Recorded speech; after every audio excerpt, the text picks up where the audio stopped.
Assalamualaikum warahmatullahi wabarakatuh. Pada video kali ini kita akan menyimak tausiah dari Ustadz Des'ad Al-Latif. Langsung saja kita simak videonya ya. Kata amanah itu abstrak. Bagaimana mengkonkretkannya? Gampang. Kalau dia incumbent, paling gampang dilihat amanah atau tidak. Ya. Caranya apa? Lihat janji-janjinya kampanye 5 tahun yang lalu.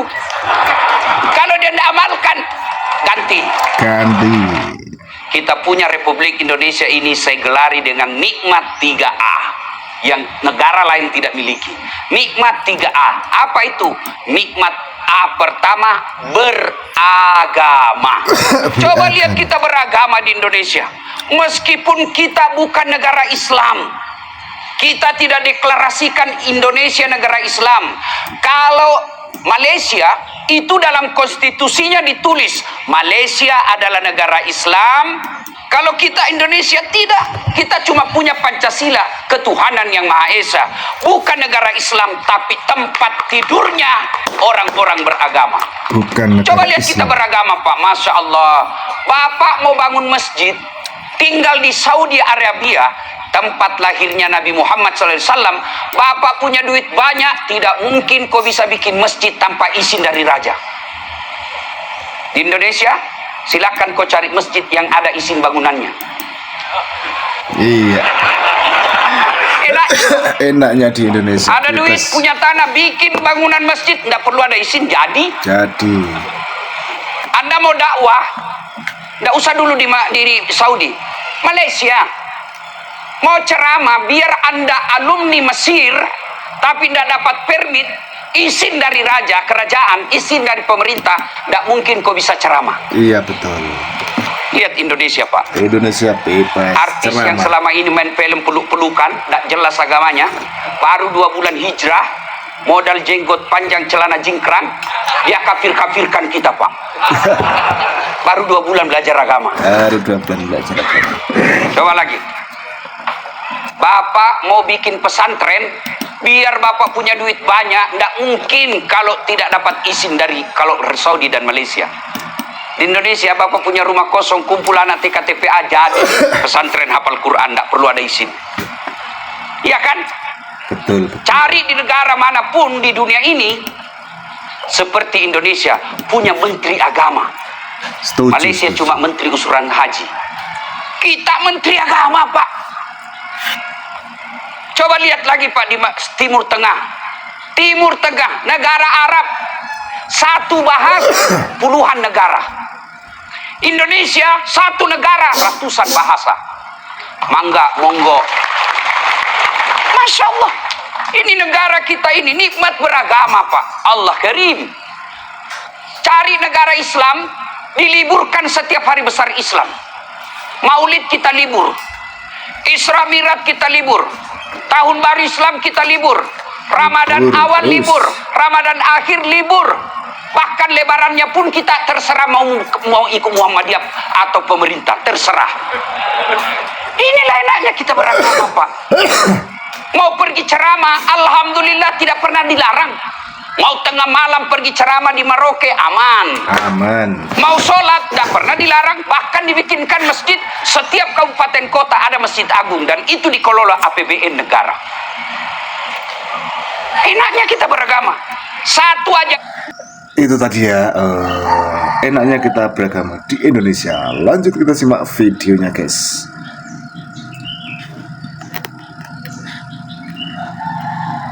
Yang tidak diterapkan syariat Islam apa?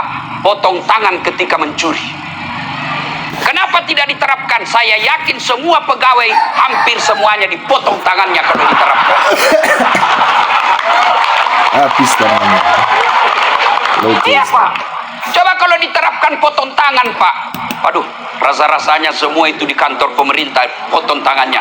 Minimal dia curi kertas, curi printer. Apalagi rumah dinas habis, Pak, biar AC hilang semua. Allah Karim. Nikmat beragama. Yang kedua adalah nikmat alam. Orang-orang Bandung, Bogor, Puncak, lihat itu orang Arab. Mereka habis duitnya puluhan juta hanya untuk apa? Pergi lihat gunung, Pak. Orang Bandung tidak perlu kau keluarkan uang melihat gunung, cukup kau keluar dari rumahmu. Oh, gunung. Orang Australia habis duitnya belahan juta sampai puluhan juta hanya mau pergi lihat sawah di Bali. Hanya mau pergi lihat sawah, Pak. Dia tinggalkan pekerjaannya, dia tinggalkan keluarganya berhari-hari, cuma mau lihat sawah. Di Bandung silakan kau keluar rumah, sawah terhampar. Masya Allah. Dalam tanahnya Indonesia nikel, ada emas, ada batu bara, di atasnya ada sawit, ada janda-janda. Oh, Masya Allah. Luar biasa, Pak. Luar biasa. Seandainya saya calon bupati dan wakil bupati, saya program menyantuni janda-janda. Pasti penyokongnya banyak janda, Pak.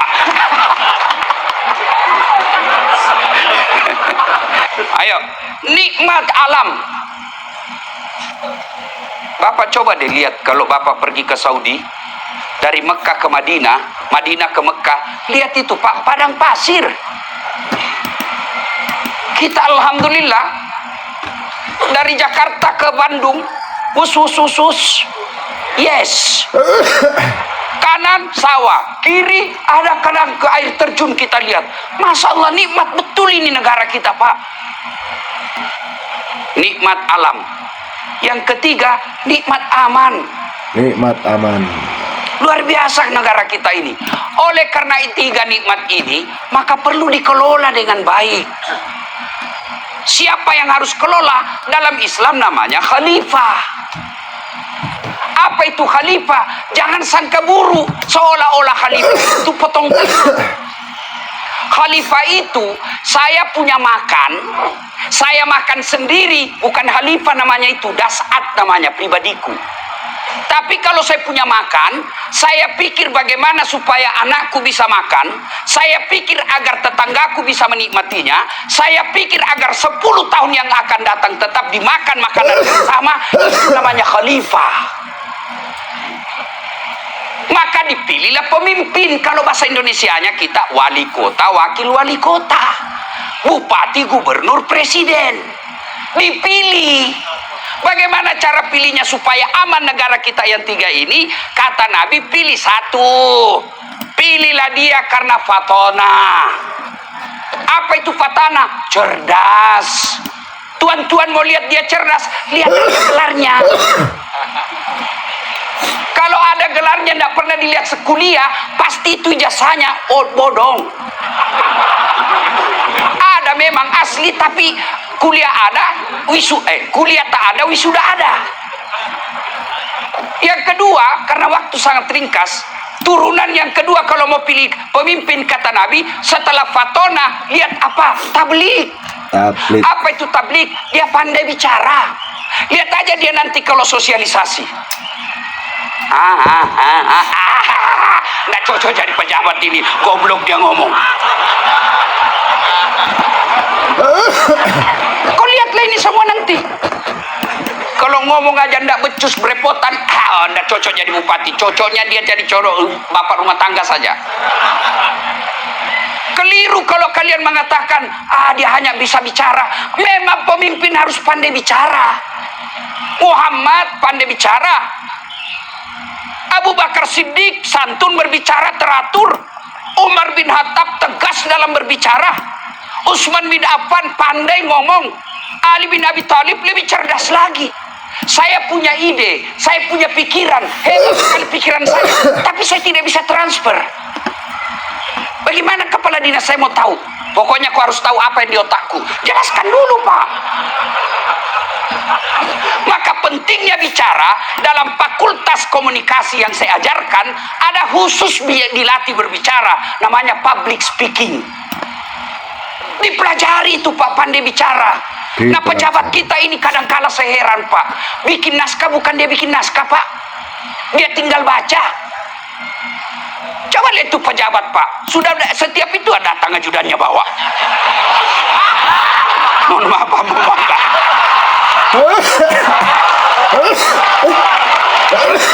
Iya toh, Masya Allah.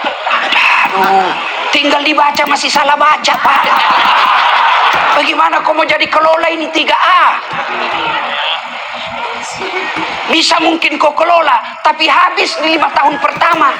Khalifah itu tidak boleh habis ketika 5 tahun pertama, periode kedua, tapi dia abadi, itu namanya khalifah. Kau punya padi, kalau habis di tahun 10 kau memimpin, itu bukan khalifah. Khalifah itu berkesinambungan. Maka dipilih. Nah, sudah. 1, fatona, cerdas. 2, tablik, penyampai. Yang ketiga, biar kau cerdas, biar kau pandai bicara, tapi tidak amanah. Lebih baik dia bodoh. Amanah daripada dia cerdas tidak amanah.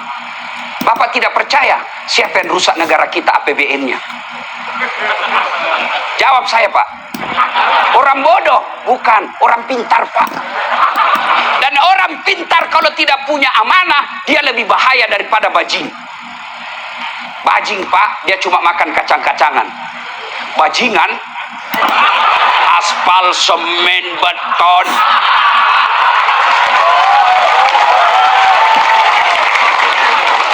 Nah inilah kau pilih, kau lihat-lihat mukanya ini.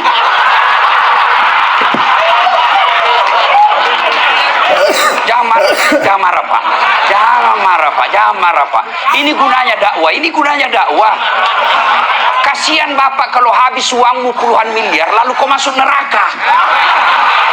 Saya bilang, adakah orang yang lebih bodoh dari mereka yang keluarin uang beli partai 20 miliar, ya, sosialisasi 5 miliar, dan lain sebagainya, sampai 40 miliar habis duitnya, lalu masuk neraka. Adakah orang yang lebih bodoh dari ini? Kalau saya punya uang 50 miliar Pak, 10 miliar saya pakai sogo istriku supaya saya bisa kawin lagi. Jelas Pak, saya nikmati. 5 miliar saya bikin masjid atas nama istri saya dan ibu saya, 5 miliar. 10 miliar, masih ada sisanya 20 miliar. Masya Allah. Iya Pak.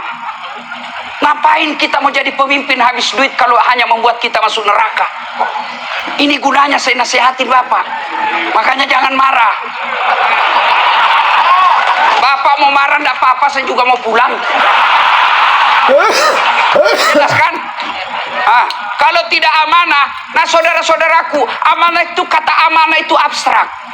Bagaimana mengkonkretkannya? Gampang. Kalau dia incumbent, paling gampang dilihat amanah atau tidak. Caranya apa? Lihat janji-janjinya kampanye 5 tahun yang lalu.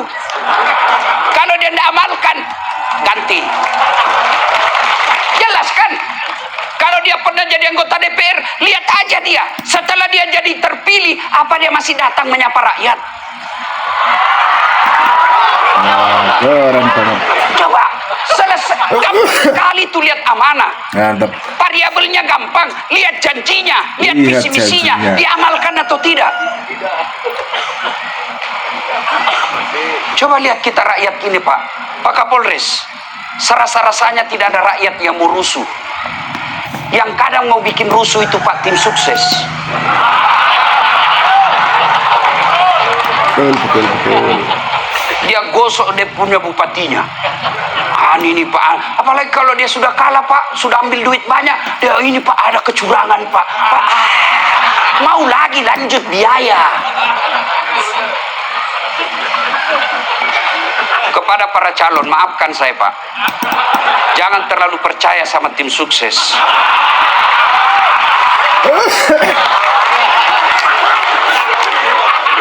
Maafkan saya Pak, daripada Bapak mewakilkan diri untuk menyapa, lebih baik Bapak datang menyapa langsung kepada masyarakat. Dari rumah ke rumah, dari pintu ke pintu. Kalau niatnya Bapak tulus, langkah-langkah Bapak Pak, jihad fisabilillah.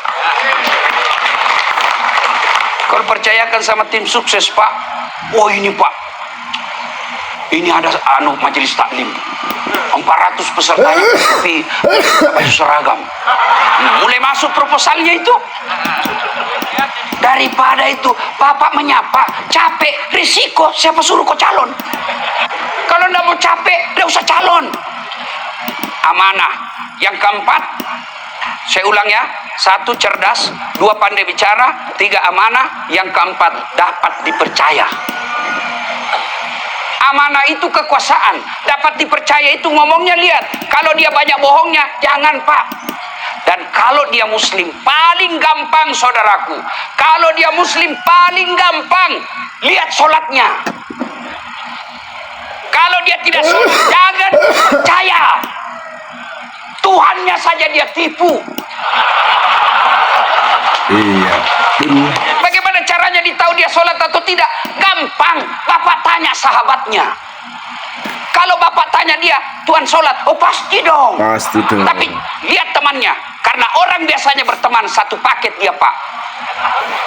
Apa namanya? Circle. Ya, connecting people. Sama itu. Minyak tidak mungkin bisa bergabung dengan air. Biasanya kalau dia pembohong, temannya pasti pembohong. Lihat aja temannya siapa tim suksesnya. Lihat. Gampang. Cuma kan kita ini mau jadi pemimpin, mau jadi wali kota, mau jadi bupati, gubernur, kepala daerah, modalnya apa? Doa. Jangan salah paham. Doa yang maksud adalah dana operasional awal, dana operasional akhir. Parahnya lagi, kita juga masyarakat wane piro. Hancur. Akhirnya apa? Terpilihlah pemimpin, bukan memikirkan rakyatnya, tapi memikirkan tim sukses dan partainya. Maka saudaraku, cintai negara ini. Cara apa? Saudaraku jadi pemimpin, jangan kau sogok rakyat. Rakyat, jangan kau peras calon pemimpin. Enak kan? Yang jadi masalah, satu mau nyogok, satu mau terima. Coba calon-calon kepala daerah mau nyogok, tapi tidak ada yang mau terima. Mau diapain? Dia tidak bisa ngapa-ngapain. Biar ibu bapak mau disogok, tapi tidak ada yang mau hambur. Tidak jalan. Ini kelompok. Satu mau disogok, satu mau menyogok. Akhirnya terpilihlah pemimpin. Ngomong aja tidak betul. Baru 2 tahun dilantik, berujung sama KPK.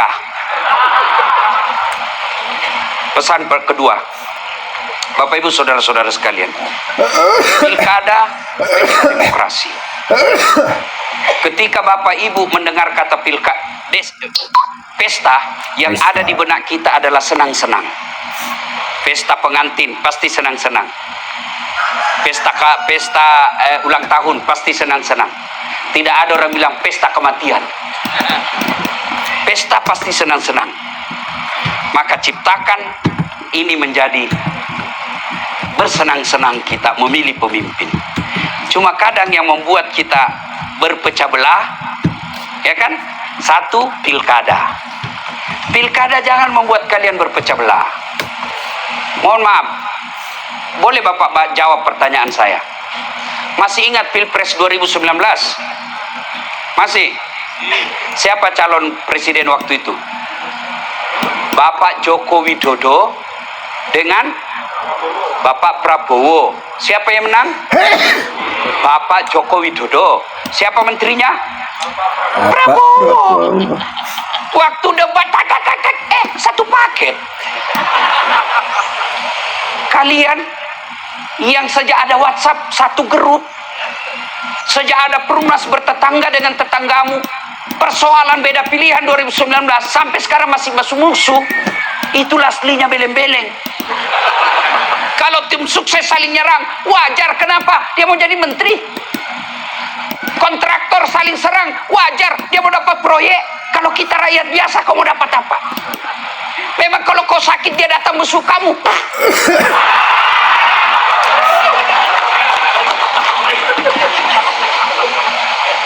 Dua, yang bisa membuat kita pecah ini, Pak, kesombongan. Apa yang kau mau sombongkan? Coba lihat di tempat ini. Siapa paling tinggi jabatannya kalau di kantor pemerintah?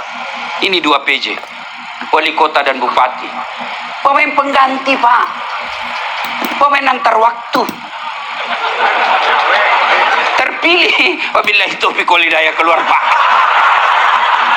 Bapak Bapak mau pasti pakai, begitu selesai terpilih Pak, Bapak mau pakai, lewat orang bilang, waduh sudah sakit ini Bapak ini. Apa yang kamu sombongkan? Ini Kapolres. Mau sombong? Bisa jadi Kapolres karena disenang Kapolri. Kalau tidak, wabillahi taufiq wal hidayah.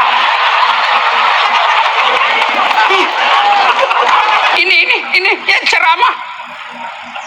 Mau sombong? Oh, dasar jangan kau sombong. Kau bisa jadi penceramah karena ada yang nonton. Coba kalau si ceramah di sini tidak ada yang nonton. 2 jam berapi-rapi, lewat Patri. Sudah lama sakit itu, Ustaz. Apa yang kita mau sombongkan? PJ aja tidak boleh sombong. Tapi inilah manusia paling beruntung. Tidak perlu beli partai, tidak perlu pasang baleho. Tidak boleh sombong, Pak. Kapolres tidak boleh sombong. Ini tentara. Dan sombong, Pak, paling takut sama istrinya. Kalau saya, Pak, tidak pernah saya takut sama istri, Pak. Tidak ada orang Bugis takut sama istrinya, Pak. Cuma orang Bugis istrinya lebih berani.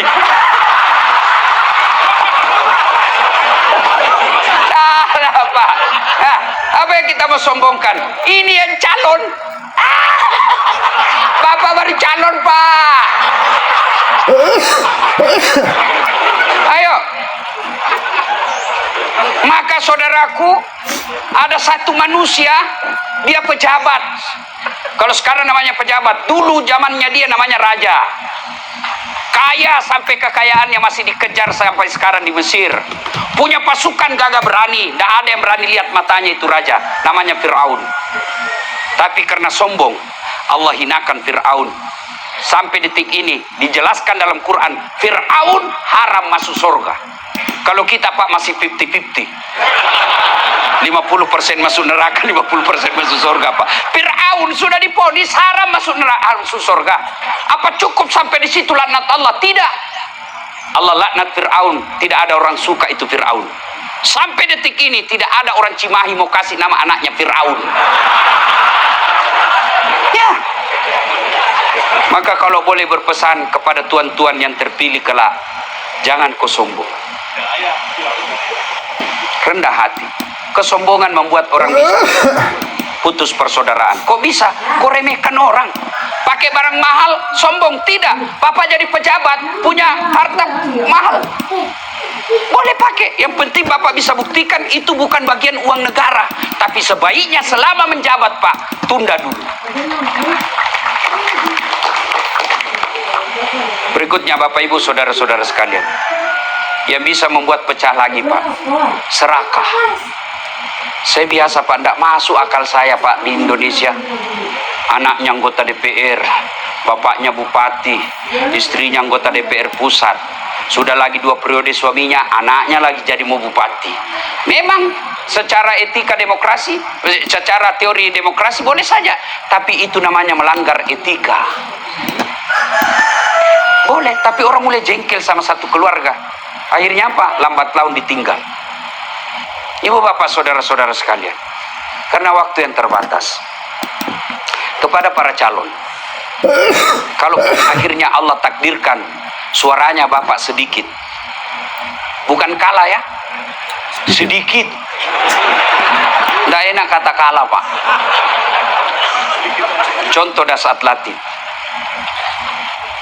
2014, Pak, saya ikut Pilwali Makassar, 10 pasang calon. Kalah? Tidak. Cuma yang menang lebih banyak suaranya. Saya berdoa, sholat, ternyata Allah kabulkan yang terbaik. Allah sampaikan kepada saya seandainya dalam bahasa, Das'at, kau tidak usah jadi pejabat. Kalau kau jadi pejabat setengah mati kau hormat. Datang Kapolres, siap Kapolres. Datang Kapolda, siapa jenderal. Datang gubernur, siapa gubernur. Datang Pak Menteri, ya Pak Menteri. Datang Presiden, siapa Presiden. Saya jadi ulama sekarang, mereka semua yang hormat sama saya. Enak, Pak. Coba kalau Bapak ditakdirkan suaranya tidak mencukupi, Pak. Contoh saya. Pasti Allah punya rencana. Bapak mau contoh lagi, contoh yang Prabowo. Sejak 2014 mau jadi presiden, tapi Allah tunda sampai 2024.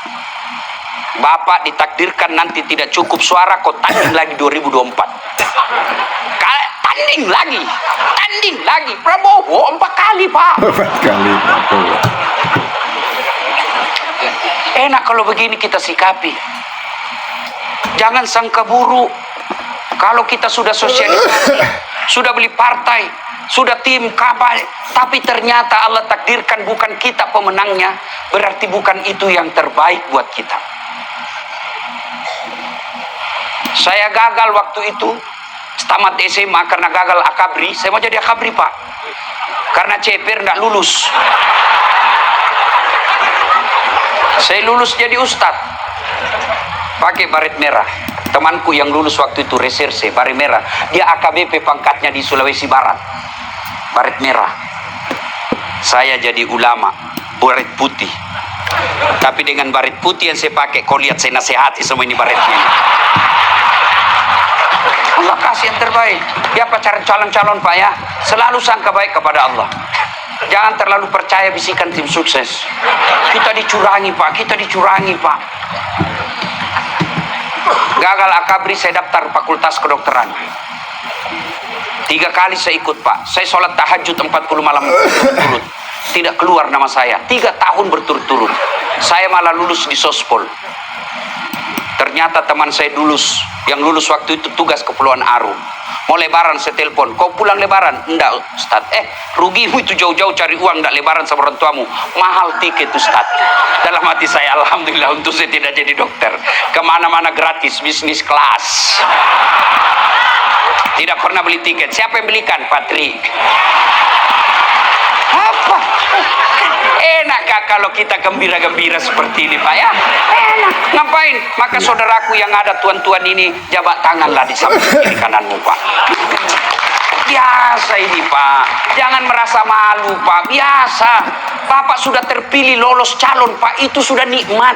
Banyak yang mau calon tidak lulus, Pak. Jadi enak kan begini. Minimal sudah terpasang kita punya foto di baleho-baleho. Wah, panggil sepupu, kau tengok itu sepupumu ada di pohon mangga.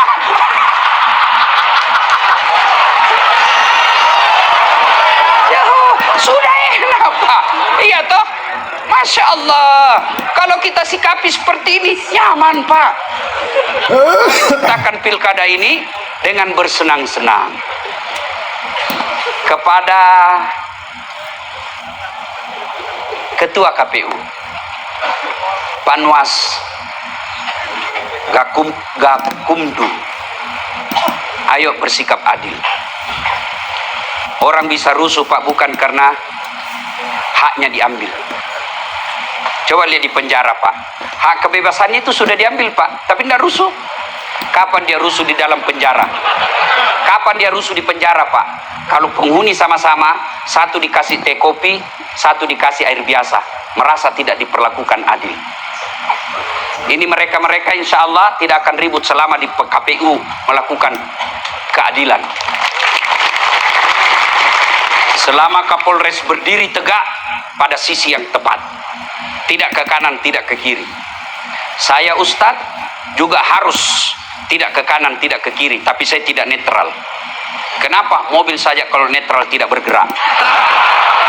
Tapi saya punya hak politik, tapi saya tidak boleh kampanye terhadap satu calon. Kenapa? Umat saya ada semua di antara calon-calon ini. Bapak, saudara-saudara sekalian, saya cinta Bapak Ibu sekalian semua. Mari jaga Republik Indonesia. Negara kita ini sangat luar biasa, Pak. Tidak boleh rusuh hanya karena persoalan pilkada yang hanya 5 tahunan. Kita berkewajiban menjaga ketertiban dan kedamaian bangsa kita. Bukan kewajiban polisi dan tentara semata, tapi kita semua rakyat Indonesia. Di negara kita ini hidup, di negara kita ini kita cari nafkah, di negara ini kita beribadah, di negara ini kita membentuk keluarga. Maka kita semua wajib menjaga ketentraman dan kedamaian. Apapun agama, suku, bahasa, pekerjaanmu, kita sama. Persatuan Indonesia, kesatuan Republik Indonesia. Bapak, saudara-saudara sekalian, inilah tausiah kita, mudah-mudahan ada manfaat. Wa'tasimu bihablillahi jami'an wa la tafarraqu.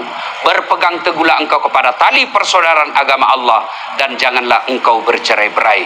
Ayat inilah kemudian diturunkan oleh para pendiri negara kita menjadi 5 sila, yang sila ketiganya adalah persatuan Indonesia. Bahkan Nabi menjelaskan, umatku itu seperti badan ini, satu sakit yang lain ikut sakit. Tangan kanan gatal tanpa diundang kiri yang garu. Tangan kiri yang gatal tanpa diundang kanan yang garu. Gatal dua-duanya kerjasama.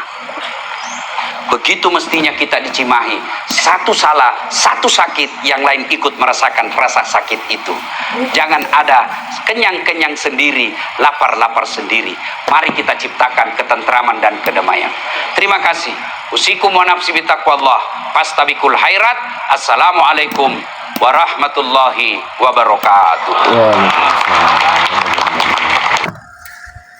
Alhamdulillah, itu tadi sudah kita simak bersama-sama tausiah dari Ustadz Das'ad Latif ya.